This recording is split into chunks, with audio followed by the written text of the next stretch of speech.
A gladiator collapses in the arena. The crowd thinks the fight is over. But one man in the stands is already moving. He pushes through the people, down the stone steps, closer to the sand. Not to help the gladiator. Not to check whether he is alive. He wants his blood.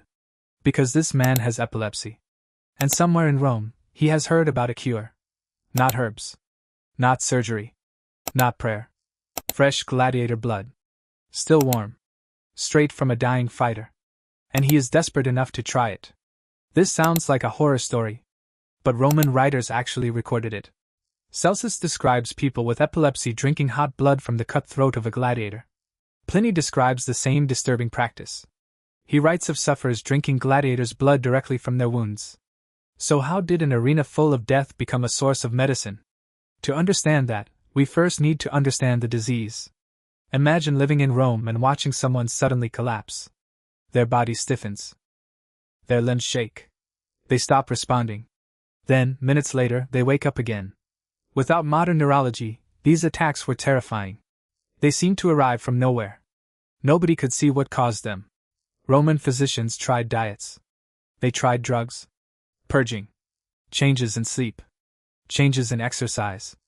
Almost anything that might stop the next seizure. And when ordinary treatments failed, some people reached for something far more extreme. Gladiator blood. Celsus knew exactly how disturbing that sounded. He described it as a miserable remedy for a miserable disease. That detail matters, because this was not ordinary, comfortable, respectable medicine. Even some Romans considered it horrifying. But desperate patients still tried it. Now imagine our man again. Maybe he has already tried other treatments. Maybe they helped for a while. Maybe they did nothing. Then someone tells him that a man drank gladiator blood, and afterward, his seizures stopped. That might be enough. Because seizures can be unpredictable. A person may go days, weeks, or even longer without another attack. So if someone drinks the blood today and happens to remain seizure-free afterward, what conclusion might he draw? The blood worked. Then he tells someone else. And the cure spreads. But that leaves a bigger question. Why gladiators? Why not ordinary blood? This is where we have to be careful. No surviving Roman writer simply tells us, drink a gladiator's blood and you inherit his strength.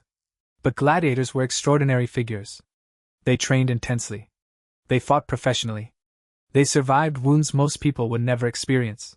Their bodies represented strength, endurance, violence, and physical power. And ancient ideas often connected blood with life and vitality. So to a desperate patient, the blood of a powerful fighter may have seemed different. More potent. More alive.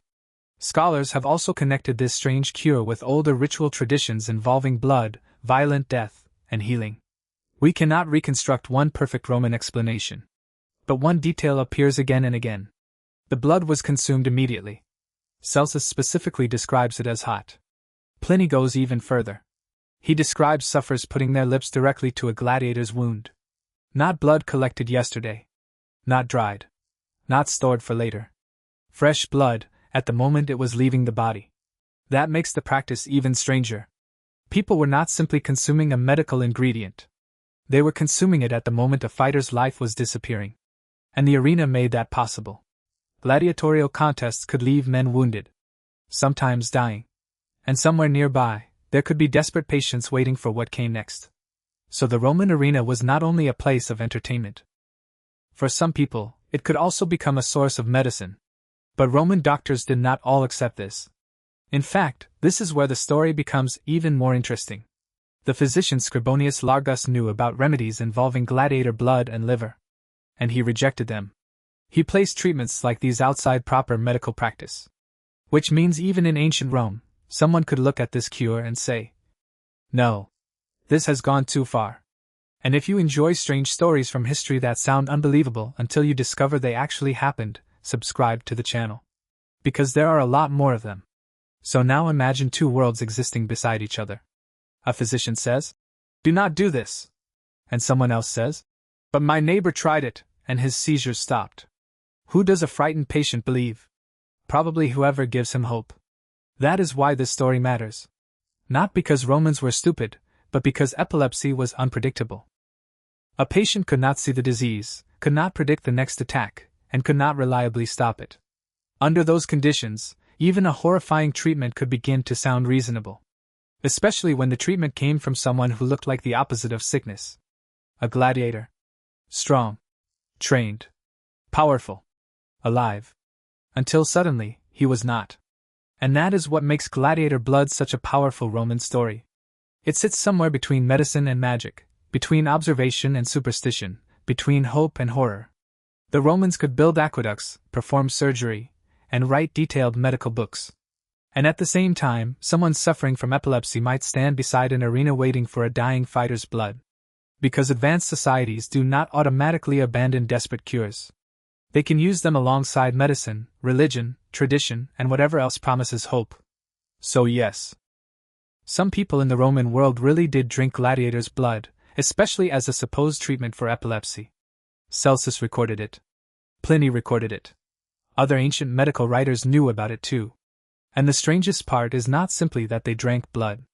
It is why someone would become desperate enough to believe that it might save them. A gladiator falls. His strength disappears. His blood is still warm. And somewhere beside the arena, a sick man sees one last chance. To us, it looks like horror. To him, it looked like medicine.